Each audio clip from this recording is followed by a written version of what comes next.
श्री स्वामी समर्थ. नमस्कार, मी नंदिनी. माझ्या यूट्यूब चॅनलवर तुमचं खूप मनापासून स्वागत करत आहे. तुमच्या मनातील सर्व चांगल्या इच्छा स्वामी महाराज पूर्ण करो ही स्वामींच्या चरणी प्रार्थना करते आणि आजच्या या नवीन व्हिडिओला सुरुवात करते.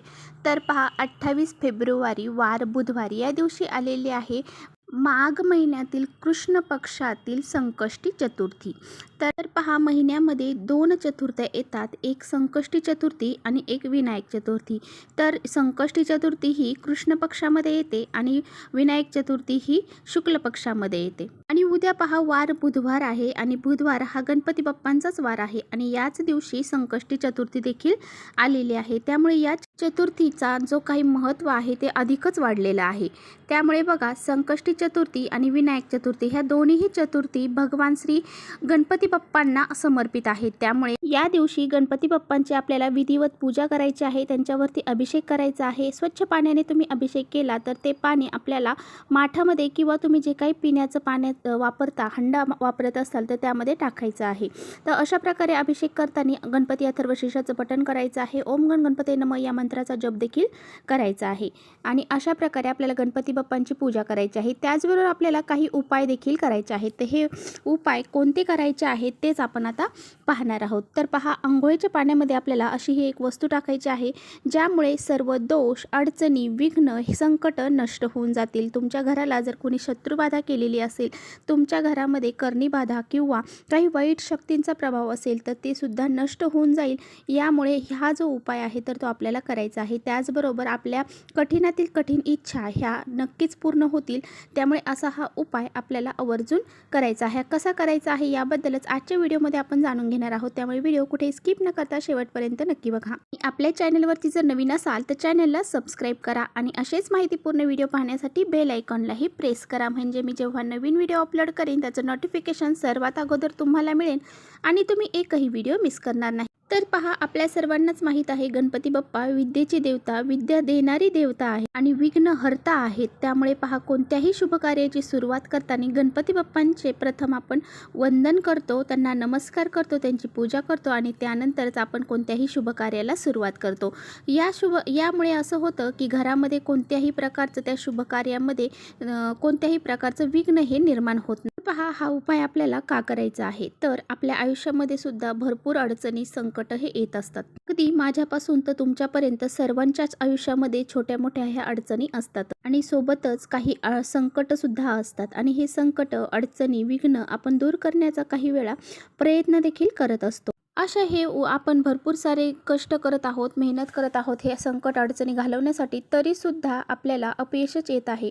मग आपल्याला ह्या अशा विशिष्ट तिथींना पहा, संकष्टी चतुर्थी आहे या दिवशी काही उपाय देखील करायचे आहेत. त्याचबरोबर आपल्या मनामध्ये भरपूर दिवसापासून एखादी इच्छा असेल आणि ती पूर्ण होत नसेल तर बघा, आपल्या इच्छापूर्ती होण्यासाठी सुद्धा हा उपाय अतिशय प्रभावशाली मानला जातो. बघा, विशिष्ट तिथींना पवित्र गंगेमध्ये जाऊन स्नान करण्याला अतिशय महत्त्व दिलं जातं, परंतु प्रत्येकालाच पवित्र गंगेमध्ये जाऊन स्नान करणं शक्य होत नाही. परंतु जर आपण आंघोळीच्या पाण्यामध्येच काही वस्तू टाकल्या तर आपल्याला पवित्र गंगेमध्ये स्नान केल्याचं पुण्य हे प्राप्त होत असतं. तर पहा, हा जो उपाय आहे तर तो आपल्याला आपलं शरीर शुद्धीकरण करण्यासाठी करायचा आहे.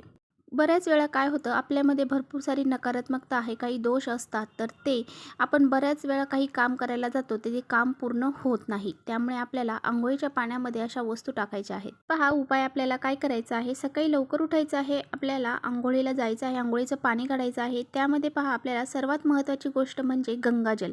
तर हे गंगाजल टाकायचं आहे आणि पहा, गंगाजल आपल्याकडे नसेल तर गोमित्र टाका आणि ह्या दोन्हीपैकी कोणतीही एक वस्तू तुम्हाला आंघोळीच्या पाण्यामध्येही टाकायची आहे. त्याचबरोबर आपल्या कुंडलीतील गुरुग्रह मजबूत करण्यासाठी, आपल्याला प्रत्येक कामामध्ये यश प्राप्त होण्यासाठी आपल्याला यामध्ये थोडीशी चिमूटभर हळद टाकायची आहे आणि चिमूटभर कुंकू देखील आपल्याला अंघोळीच्या पाण्यामध्ये टाकायचं आहे. आणि थोडंसं खडे मीठ देखील आपल्याला यामध्ये टाकायचं आहे. जर आपल्याकडे खडे मीठ नसेल तर मग बारीक मीठ टाकलं तरी चालेल. खडे मीठ टाकल्यामुळे पहा, आपल्यामध्ये जी काही नकारात्मकता असते ती दूर होण्यासाठी मदत होत असते. आणि त्याचबरोबर आपल्याला तुळशीची पानं सुद्धा या पाण्यामध्ये टाकायची आहेत. तुळशीची पानं जर आपण टाकली तर आपल्यावरती माता लक्ष्मीची कृपा होते आणि आपल्या जीवनामध्ये जे काही आर्थिक समस्या आहेत त्या दूर होऊन जातात. तर बघा, ह्या सर्व वस्तू आपल्याला अंघोळीच्या पाण्यामध्ये टाकायच्या आहेत. यापैकी जर तुमच्याकडे एखादी वस्तू नसेल तर काही हरकत नाही, जेवढ्या आहेत तेवढ्यानेच तुम्ही अंघोळ ही करू शकता. स्नान करत असताना तुम्हाला ओम विघ्नहर्ताय नमः, ओम गण गणपते नमः या मंत्राचा जप करायचा आहे.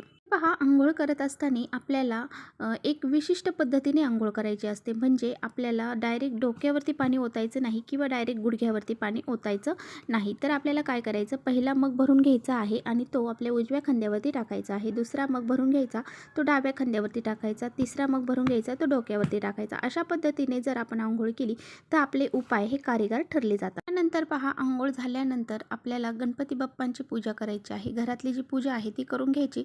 नंतर गणपती बाप्पांना विधिवत आपल्याला पंचामृताने अभिषेक करायचा. त्याचबरोबर गणपती बाप्पांच्या प्रिय असणाऱ्या वस्तू जसं की लाल जास्वंदीचं फूल, त्याचबरोबर दुर्वा आणि जे काही गुळ खोबऱ्याचा नैवेद्य आहे तो तुम्ही गणपती बाप्पांना दाखवायचा आहे. आणि गणपती बाप्पांसमोर बसून 108 वेळा ओम गण गणपते नमः या मंत्राचा जप करायचा आहे.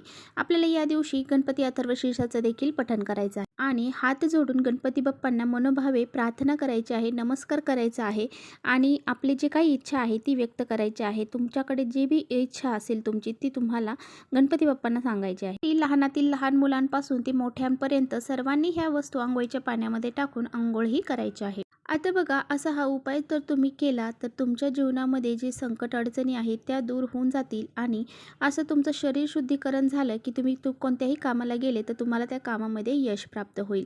अशा प्रकारे हा उपाय आपल्याला करायचा आहे.